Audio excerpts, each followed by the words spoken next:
Hey there, welcome back to the channel. I'm really glad you're here tonight. And if you're new, don't be shy. Hit that like button, subscribe, and join us. Before we dive in, I'd love to know, where are you tuning in from? Drop your city or country down in the comments so I can give you a proper welcome. Now, get comfy. Pour yourself a glass of good whiskey. Meet on the rocks. However you like it. And don't forget to pop in your headphones. Trust me, you'll want to hear every little sound tonight. Buckle up, because tonight's story is going to take you places you didn't expect. Story. The thing in the hayloft, some things you can't unsee. Some truths you're not meant to tell. It started with a scream. Not from a man, but from a steer. Deep, raw, and gurgling like something being torn open. Earl Whitaker had been up since before dawn, as always. At 63, he didn't sleep much anymore, but nothing. Not even decades of early mornings and lonely chores on Stillwater Creek could have prepared him for what he saw in the barn that October morning. There, slumped behind a pile of hay bales, was something that should not have been real. 7 feet tall, matted with dark, wet fur. Its limbs sprawled in unnatural ways. The stench was unbearable. Wet soil, copper, and musk. Its eyes were open but glassy, lips peeled back to reveal massive, flat teeth. Not quite human. Not quite animal. Earl didn't believe in Bigfoot. He thought it was just a backwoods campfire tale. Until that morning, within the hour, the government arrived. Not the sheriff, not animal control, but a fleet of black SUVs with men in suits and no names. They sealed off the property, loaded the body into a steel container, and vanished. They left behind scorched hay, dead cattle, and a signed gag order. But the forest didn't forget, and Earl never would. Now, for the first time, he's telling the story they tried to bury, and if even half of it is true, then maybe Bigfoot was never the scariest thing in those woods. There's a kind of silence that doesn't come from peace. It comes from something holding its breath. That was the kind of silence hanging over Stillwater Creek that morning. Earl Whitaker had felt it before storms, before deaths in the family, before the day he lost his brother in '68. But never like this. He'd been up since 4:45. Habit, mostly. The coffee pot clicked to life. Boots slid on, and his coat still held the smell of diesel from the tractor barn. The frost was heavy, glittering along the wooden fence rails like crushed glass. One of the cows was bawling, loud, panicked. Earl squinted into the blue-gray haze of early dawn.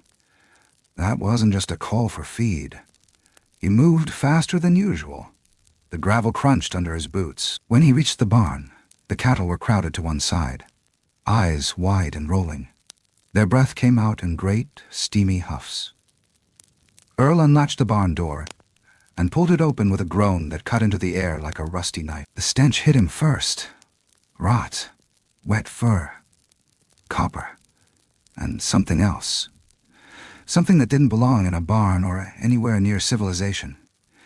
He stepped inside. The light from outside barely reached the back of the barn. He moved slow, careful, one hand on the beam. Then he saw it. Behind the hay bales, slumped like some forgotten nightmare, was a creature he couldn't name. Massive. Taller than any man had ever seen, covered in thick, matted hair the color of dirty moss. One arm flung out, palm up, fingers long, black-nailed. The face, God help him. The face looked too human to ignore and too wrong to explain. Earl staggered back. The air felt thick, like the barn was holding its breath, too. He didn't touch it. Couldn't. He just stood there, eyes stinging from the stench and something else. Fear, maybe. Not the kind that makes you run, the kind that roots you to the ground and whispers, "You were never meant to see this." It wasn't moving. It wasn't breathing. He fumbled with his phone, hands trembling, and dialed the one person he trusted more than himself, Mike Gaines. "Mike, I need you to come out here. There's something dead in my barn. Not a person, not exactly. He paused. Just get out here, please. Mike said he'd be there soon. Earl hung up, turned back toward the creature, and, out of instinct or dread, lifted his phone to take a photo. He snapped 3, then 4, then 1 more. His finger hesitated over the call button again, this time to animal control. But something in his gut told him to wait. 17 minutes later, long before Mike could possibly arrive, Earl heard tires on gravel. More than one vehicle. He stepped outside and counted 3 black SUVs. No plates, windows tinted like obsidian. The doors opened in near-perfect sync. The first man to approach was tall, clean-shaven, no badge. "Mr. Whitaker," he asked, voice clipped and cool. "I'm Agent Wilson. We're here about the animal in your barn." Earl's blood ran cold. "I didn't tell nobody but Mike." "Who the hell are you?" Wilson gave a tight smile. "You'd be surprised what moves faster than a sheriff's truck." They didn't wait for permission. They walked past him like he didn't exist, carrying gear. Cameras, scanners, vials. 2 men in hazmat suits emerged from the second vehicle. Earl tried to follow, but one of the suited men blocked his path. "Please step back, sir. For your safety." That's when he knew. This ain't no cleanup crew. They worked with precision, barely speaking. A drone zipped overhead. The hum of some machine vibrated the barn walls. Then he heard them say something over the radios. Subject is confirmed. Humanoid primate. Status: deceased. Extraction in progress. They called it humanoid. They called it subject. But never Bigfoot. Not once. Earl tried to object. He shouted, cursed, demanded answers. Wilson pulled him aside. "Mr. Whitaker," he said quietly. "You're a veteran, right?" "Served in the army?" Earl nodded stiffly.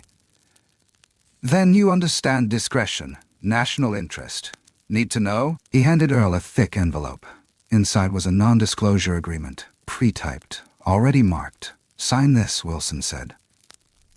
"You don't want to find out what happens if you don't." Earl refused, for now. They took his phone. Not forcefully. Just enough pressure in Wilson's voice to make resistance feel dangerous. Earl didn't argue when they copied the photos. He didn't argue when they loaded the creature's body into a sealed container and winched it onto a flatbed. But something inside him broke when they wheeled that thing out of his barn like trash. He didn't know if it was grief or rage, but it sat in his chest like a stone. Mike finally arrived as the helicopters were lifting off. Earl looked at him, betrayed. "Where the hell have you been?" Mike's face was pale. "I tried, Earl. They called me off. Said it wasn't our jurisdiction anymore." "They? Who the hell are they?" Mike didn't answer, just looked toward the sky. And then, Hook. That was the morning I realized the government doesn't cover things up because we can't handle the truth. They cover it up because the truth makes them powerless. The wind picked up. Hay scattered. The barn door creaked shut by itself.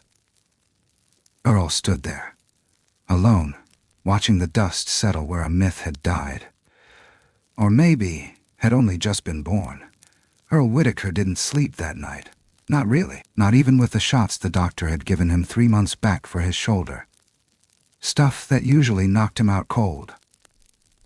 He lay there in the dark, eyes fixed on the ceiling fan spinning slow and lazy like time itself had stalled. Every creak of the wood, every groan of the wind outside felt like footsteps coming back to the barn, coming for the thing they left behind, or for him. Morning broke, colorless and thin. The air had that strange stillness again. No birds, no dogs barking, not even the wind through the trees. He brewed his coffee, strong enough to burn a hole in his gut, and stared out the window toward the barn, or what was left of it. The SUVs were gone. No tire tracks, no footprints. If someone had driven by that morning, They'd never have known anything out of the ordinary had happened there at all. But Earl remembered every goddamn detail. He walked out slow, the grass crunching beneath his boots. The scent of scorched wood still hung in the air, mingling with something fouler that hadn't faded. Maybe it never would. The barn doors, left open by the suits, swayed just slightly in the morning breeze. Inside, the cows were silent, still huddled, still terrified. He stepped over the threshold like it was a crime scene, and in a way it was. Something had died here. Something that wasn't supposed to exist. And if they were willing to show up within 20 minutes to erase it, Earl figured it hadn't been the first time. He found himself staring at the patch of dirt where the creature's body had been. The hay was flattened, blackened at the edges. Flies buzzed in lazy loops above the spot, as if confused what to feed on. And then he noticed something. A single tuft of dark fur, caught between the slats of a support beam. Missed by the team in hazmat suits. Earl reached out, gently, like touching it might trigger something buried too deep. He plucked it and slipped it into his coat pocket, heart pounding harder than it had since Vietnam. He wasn't sure what he was planning. Maybe send it to a lab. Maybe just keep it, like a relic of something holy, or unholy. But just then, his phone buzzed. A message from Mike. "We need to talk, but not over the phone." The hook sank deeper. Something wasn't done yet. Something was still unraveling. Earl grabbed his keys and hat, eyes scanning the horizon like he expected to see those SUVs again. But there was nothing. Just the sound of his own breath and the ticking of a world that suddenly didn't make sense anymore. Half an hour later, Mike was sitting across from him at the kitchen table, his badge glinting in the sunlight. He looked older than he did the day before. He didn't touch his coffee. "They've been here before, Earl," he said quietly. "Or somewhere like here." Earl didn't move. Mike went on. "I've seen pictures. From Oregon, Washington, even Alaska. Never official, of course. Just whispers. Cases that disappear off the books. Witnesses who suddenly stop talking. Witnesses who suddenly stop talking. I didn't want to believe it then. But after what I saw yesterday..." He trailed off. Earl leaned in. "What are they hiding?" Mike looked him dead in the eye. "I think they're not hiding Bigfoot from us. I think they're hiding us from Bigfoot." For a moment, neither of them said a word. Then Mike stood, walked to the window, and pointed out toward the forest line. "They're not gone, Earl. Whatever that thing was, it wasn't alone. And it wasn't just passing through." And that's when Earl knew the barn wasn't the end. It was the beginning of something deeper, older, and a hell of a lot more dangerous than a dead creature in the hay. Because even if the body was gone, the woods still had eyes. It didn't take long before the trouble came crawling back. 2 days after the cleanup, word started spreading online. Earl didn't know how. They'd taken his phone, scrubbed his photos, silenced Mike with threats that neither of them dared speak out loud. But somehow, one of those images, the third one, the clearest one, leaked. Maybe the government missed something. Maybe someone inside wanted it out. Either way, by the third night, a rusty camper van parked across from Earl's property, its windows covered with aluminum foil and antennae sticking out like metal weeds. Then came a sedan with Ohio plates. Then another car. Then a guy with a drone and a t-shirt that said, "Sasquatch Lives." They started showing up at dawn and didn't leave until midnight. Filming, asking questions, leaving dead rabbits at his gate, offerings to whatever they thought still lived in his woods. One woman said she was a psychic, cried in his driveway. Said the creature's spirit was not at rest. Another man tried to bribe him for a look at the barn ruins. Someone else set up a trail cam on his fence post, pointing right at the pasture. Earl pulled it down and tossed it in the creek. They weren't just odd. They were invasive. Some were obsessed. A few were angry. And some... Earl couldn't even look in the eyes without feeling that cold, twitchy dread. Then the fire happened. It was just after 2 a.m. Earl was dozing in the living room recliner with a shotgun across his lap when the explosion jolted him upright. He bolted to the door and saw orange bleeding across the sky. The barn, the whole structure, was swallowed in flame. He ran barefoot through wet grass and saw the silhouettes of his cattle, trapped, their bodies crashing against the gates in panic. He screamed for them.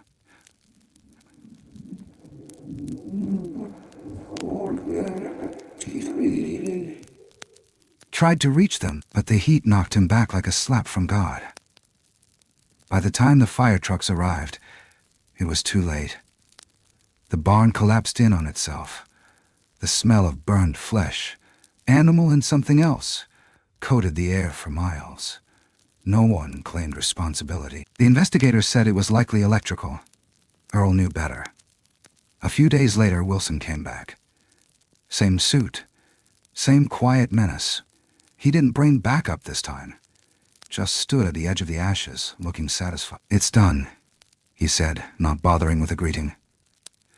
"The narrative is clean. Accidental fire. No survivors, no anomalies." Earl clenched his fists, but Wilson didn't flinch.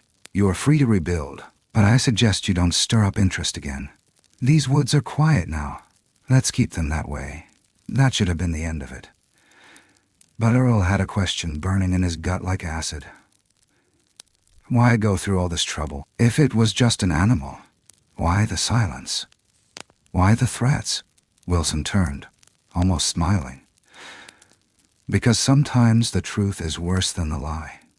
And if people knew what really lives out here, they'd never go outside again. He left without another word. A week passed. Earl buried his last steer on a rainy Thursday. The silence returned, but this time it didn't feel peaceful. It felt imposed. Unnatural. Then, one fog-drenched morning, Earl saw it. Not the creature, not another body, but footprints. Huge, deep. Too fresh to be old. They led from the edge of the forest, down past the creek, to the spot where the barn used to stand. Then they disappeared again, into the trees. He stared at them for a long time. Then, slowly, he grabbed a rake and began smoothing them out. Every step, every toe mark, until the earth looked undisturbed again. That night, he sat alone, stared out his window into the black curtain of trees, and whispered something only the dark could hear. "I don't know if you're still out there. But if you are, I kept your secret." But the truth was, he wasn't sure who he was talking to. Something had been erased, yes, but something else had been left behind. And deep down, Earl understood. The fire didn't silence a story, it ignited it. There was an old man who lived about 8 miles north of Stillwater, past the last gas station, past the broken-down church with the bell that hadn't rung in a decade. Folks called him Benny Cross. He was 90 if he was a day, half blind, half deaf, and mean as a kicked hornet. But if you could get him talking, and if you caught him on a good day when the bourbon hadn't dulled his tongue too much, he'd tell you things most people weren't ready to hear. Earl had met him once, years before. Didn't think much of him then, but something kept nagging at him after the fire.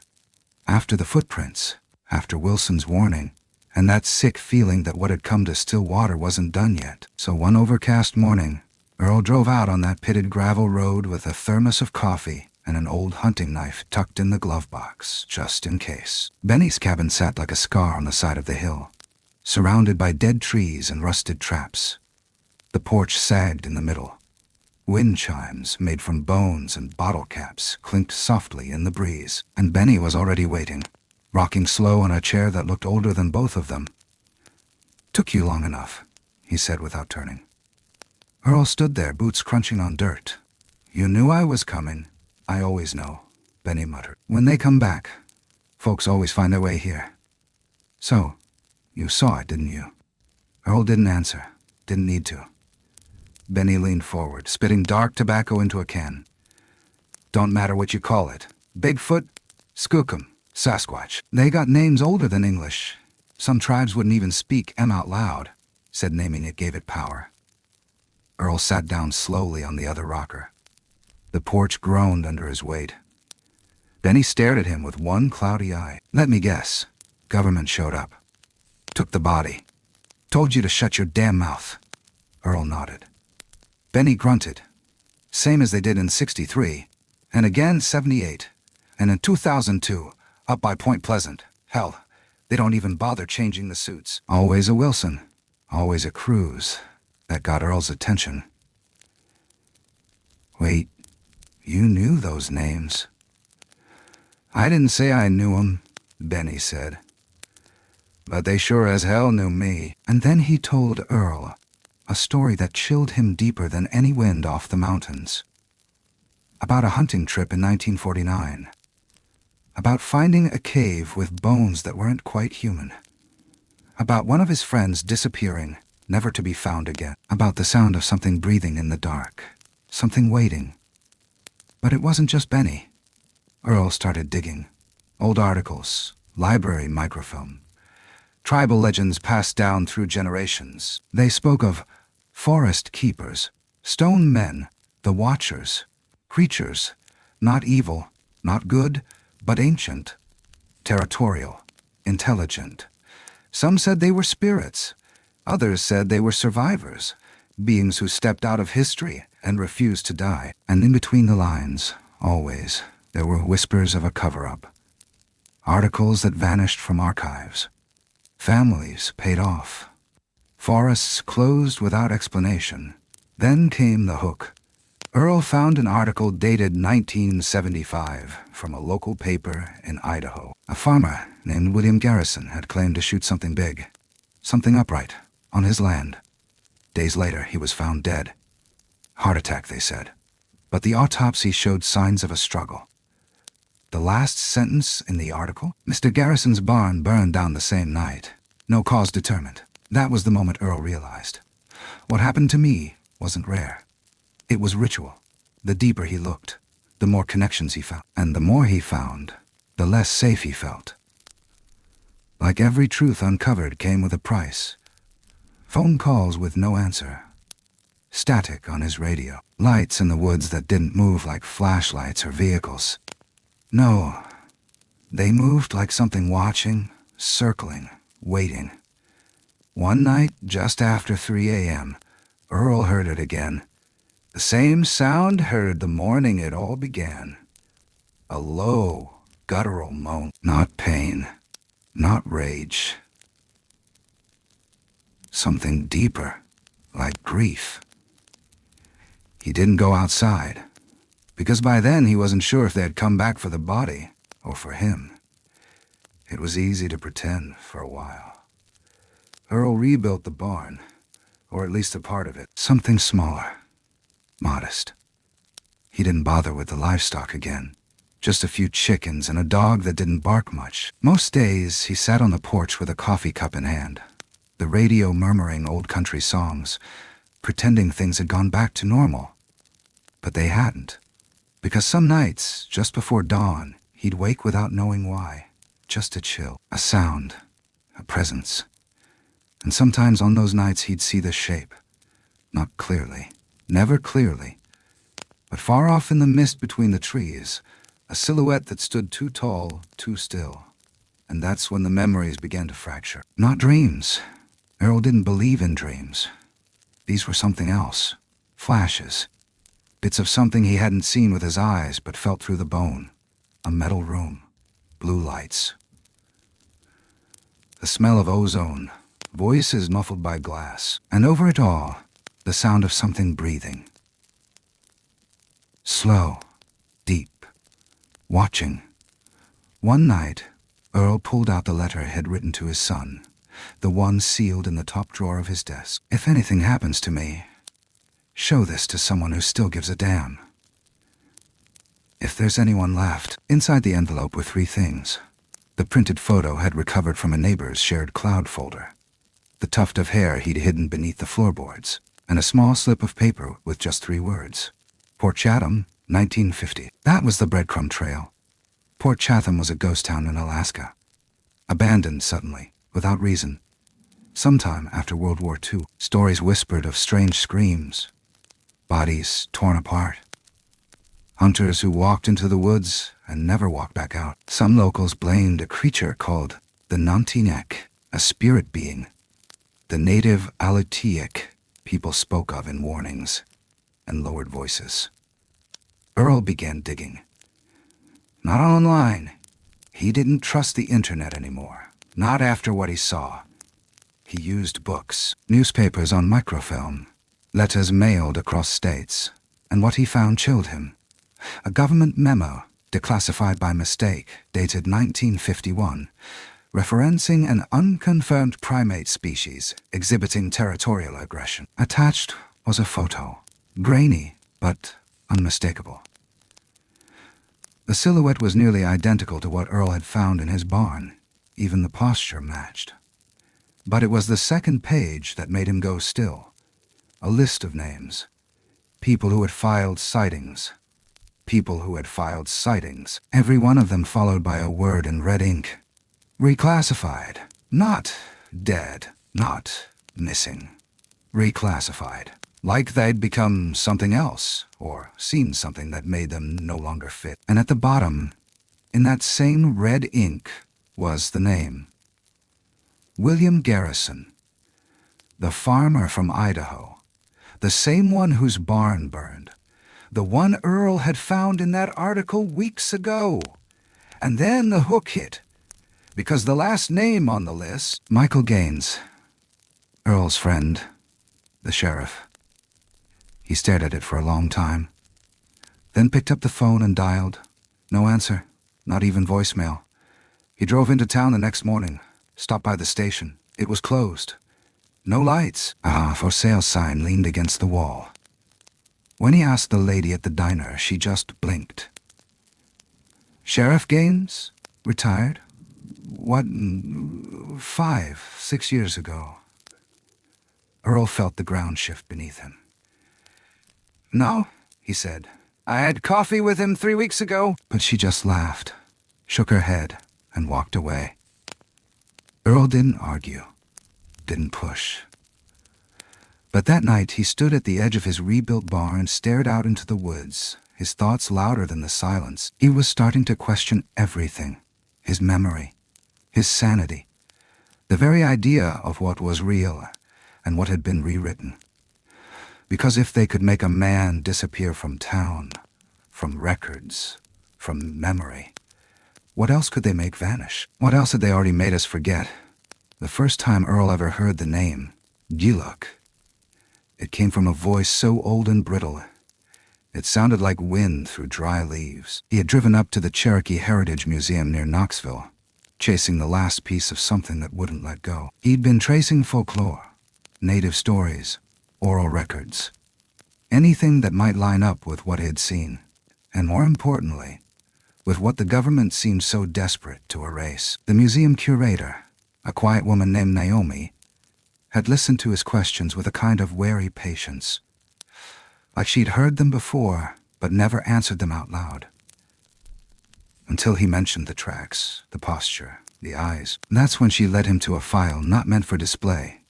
Inside were old tribal drawings, charcoal sketches on buckskin and cedar bark, figures tall and broad, with faces that weren't quite animal, weren't quite man. One in particular chilled him, a hunched creature standing over a broken deer, its eyes empty sockets, its mouth ringed and black. Naomi said the word softly, as if it had teeth. Gila. It means watcher between worlds? Not a god. Just something that never left, Earl asked, almost afraid to hear it. Is it real? She looked at him for a long time, then said, It's not about belief. It's about what you survive. He left with more questions than answers. Back home, he started noticing patterns he hadn't seen before. New symbols carved into the trees along the old property line. Shapes not made by animals or weather. Sometimes just scratches, sometimes deep gouges. He took pictures, sent them to an anthropology professor he'd met at a conference years ago. 2 days later, the professor's assistant emailed Earl back. "Please don't contact us again." Then Earl remembered something from Benny Cross, a story he'd passed off as drunken fantasy. Benny had said the government didn't just clean up physical evidence. They managed memories. That was the real job, rewriting what people thought they saw. Not just for public safety, for control. And here was the hook. Earl realized he wasn't just witnessing a cover-up. He was living inside one. The deeper he dug, the more he began to see how layered it was. Not just your luck. There were other names. In the Pacific Northwest, they called it sasquatch. In Inuit legends, it was the outlet. Every culture had a version, each one describing a being that lived on the borders of the known world, slipping between the trees and the dark. Never fully here. Never fully gone. Even older European settlers had whispered about them. Journal entries from early Appalachian homesteaders spoke of howlers and night travelers, with long arms and breath that steamed in the summer air. And through it all ran one truth. The government wasn't trying to protect us from them. They were trying to protect them from us. Earl kept thinking back to that dead creature in his barn. What if it wasn't a rogue? What if it was an exile? Or worse, bait. He remembered how scared it looked. That was what haunted him most. Not its size, not its smell, but the expression in its dead eyes, like it had been betrayed. One night, during a storm, Earl heard the howl again, closer this time. Not a coyote, not a wolf. Something that didn't rise or fall, just stayed on one long, low note that made the windows hum. He stepped out onto the porch with his flashlight and saw nothing. But the air was thick, charged, as if the woods were waiting for his decision. And that's when it hit him. The final, quiet terror. This wasn't about one creature. It never had been. It was about a relationship. One that had been broken. We had stepped into their world and forgotten the rules. Now, they were coming back to remind us. It took Earl a long time to admit that something had changed in him. That it wasn't just the memories or the silence or the footprints that haunted him, but the weight of knowing something real, something terrible, and not being able to tell it. He hadn't spoken to anyone in weeks. He stopped answering the door. The mail piled up. The chickens wandered off. The dog wouldn't leave the porch anymore, and at night it just sat there, ears pinned back, staring toward the trees like it was waiting for something. He thought about burning it all down. Everything. The barn, the house, the land. Just walk away and vanish like so many before him. But that would be too easy, too clean. And there were still things he didn't understand, still pieces missing. So he went back to where it all started, the hayloft. It had been rebuilt, sure, but the space still carried the echo of what had happened.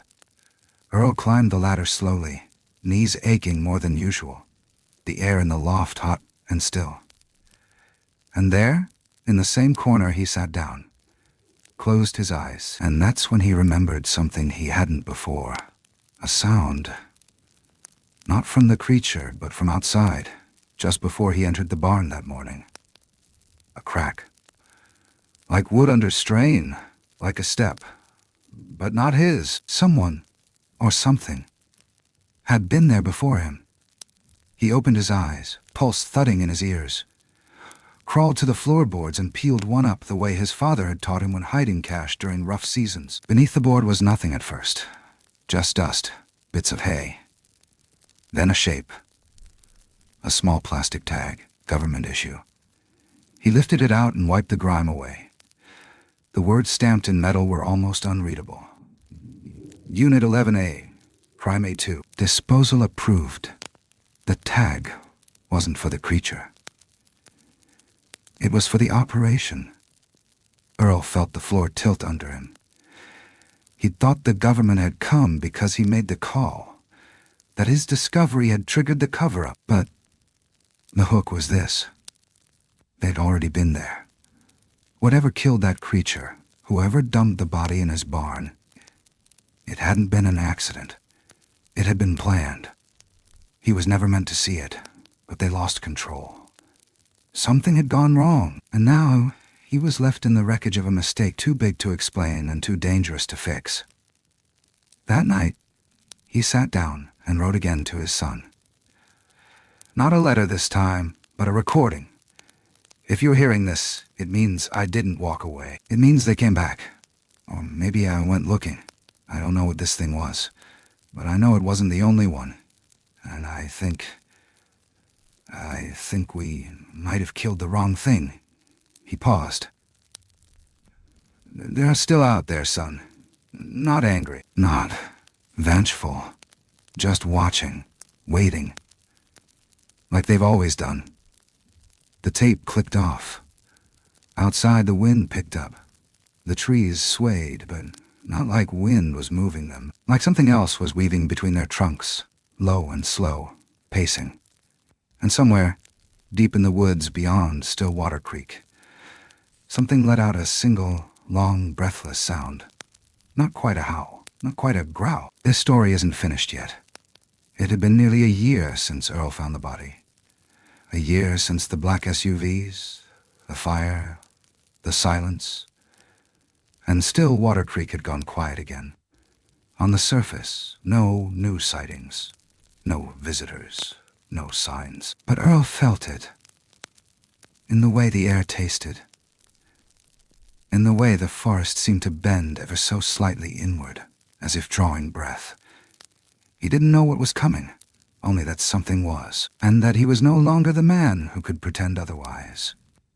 That morning, the sky was gray in that strange Kentucky way that didn't feel like weather, more like a veil. He stood at the edge of his porch, looking out across the pasture, one hand on the railing, the other holding the small, worn tape recorder he hadn't dared play since he made that final message to his son. But something told him now was the time. He clicked it on. The static hummed at first. Then his own voice, gravelly and uncertain. Then, softly, beneath even that, something else, a sound he hadn't remembered. A breath, deep, rhythmic, too controlled to be wind. He shut it off. Whatever was watching him, whatever had been listening, had let itself be heard. Not then. Not when he made the recording. Now. And that's when it hit him. The creature hadn't been running from us. It had been running from them. From something worse. He drove into town that afternoon, needing to see another face. The local library had burned down 2 years ago, but a new one had opened in the next county. He went in asking for old forestry records, land use, trail closures, ranger reports. The clerk was helpful, curious. Said they'd had similar inquiries recently, some research team from out west. Said they were looking into seismic anomalies, but none of that shows up on our logs. Earl asked to see the sign-in book. No names. Just initials. Just dates. And one entry. 6 weeks ago, read only. Further south. Permission granted. He copied the page, folded it into his wallet. Drove back slower this time, watching the trees blur into motion. And then he realized something that made his chest go tight. The entries weren't scientific. They were military. That night, he didn't sleep. Instead, he sat by the fire, flipping through pages he'd collected over the year. Photos, printouts, scribbled notes. It all started to bleed together. Creatures in the woods, vanished people, military classifications, old names buried under newer ones. Then, he paused on one scrap of paper he didn't remember writing. Just 3 words, scrawled in his own shaky hand. They weren't first. He didn't remember writing it, but he believed it. The Bigfoot, the Jillock, whatever people had seen, they weren't the origin. They were the remnant, the symptom. Something else had lived here long before, something older than memory. And it was still here, hiding not because it feared us, but because it had taught them to. For a moment he thought about packing up and leaving for good. But instead, he stayed, because someone had to be here when it came back. And it would. The wind shifted. The trees leaned. And far off, somewhere deeper than the forest. Something moved that wasn't supposed to exist. Not anymore. Not again. But Earl knew the story never ended. It just waited for silence. Sometimes it's not the things we see that haunt us most. It's the questions that linger after the lights go out. The silences that settle too heavy. The footprints we find where no one should have been. Stories like the one you've just heard don't offer closure. They don't give you a clean arc, a moral wrapped in ribbon, or even a villain you can point to and say, "That's the reason it all went wrong." What they give you instead is a shadow. A faint trail vanishing into the woods. A door left cracked, just enough to make you wonder what's on the other side. In a world obsessed with answers, it's easy to forget that some things aren't meant to be solved. They're meant to be witnessed, held quiet, honored even, in their unknowable form. There are places in this country, deep in the hollows of Appalachia, tucked beneath the pines of the Pacific Northwest, frozen into the far corners of Alaska, where stories still live outside the reach of satellites and science. Stories that belong more to the land than to the people. And maybe that's the point. Maybe some truths are woven into root and stone, not meant to be extracted, only respected. Because the moment we demand certainty from a world that was never meant to be certain, we risk missing the lesson hidden in the fear. That we are not the first to walk these woods, and we will not be the last. There's a kind of reverence that comes from standing at the edge of something we can't explain. Call it myth, call it memory, call it madness, but don't look away too quickly. Don't dismiss it just because it doesn't fit into a headline or a data chart. Sometimes what we call superstition is just history that hasn't been translated yet. Sometimes folklore is the language of survival, and if you've ever felt the hairs rise on the back of your neck for no good reason, ever sensed eyes on you in a place that should have been empty, then you already understand more than most. You've brushed up against the curtain. You've stood, however briefly, on the threshold of something vast. Not evil, not even necessarily dangerous, just older than we are. And watch it. So wherever you are tonight, if the wind shifts or the silence suddenly deepens, take a moment before you rush to explain it away. Sit with it. Let it echo. Let it remind you that mystery still lives among us. That not every page in the story of this land has been turned. And that maybe, just maybe, we aren't supposed to know how it ends. Thank you for spending this time with us. If this story moved you, made you think, or left you with more questions than answers, we'd love to hear your thoughts. Leave a comment, share what you believe or what you fear. And if you want to hear more stories like this, unsettling, unexplained, and unforgettable, be sure to subscribe and follow this channel. Until next time, keep your ears open, your lights low, and your mites low, and your mind a little uneasy. Because some stories are still out there.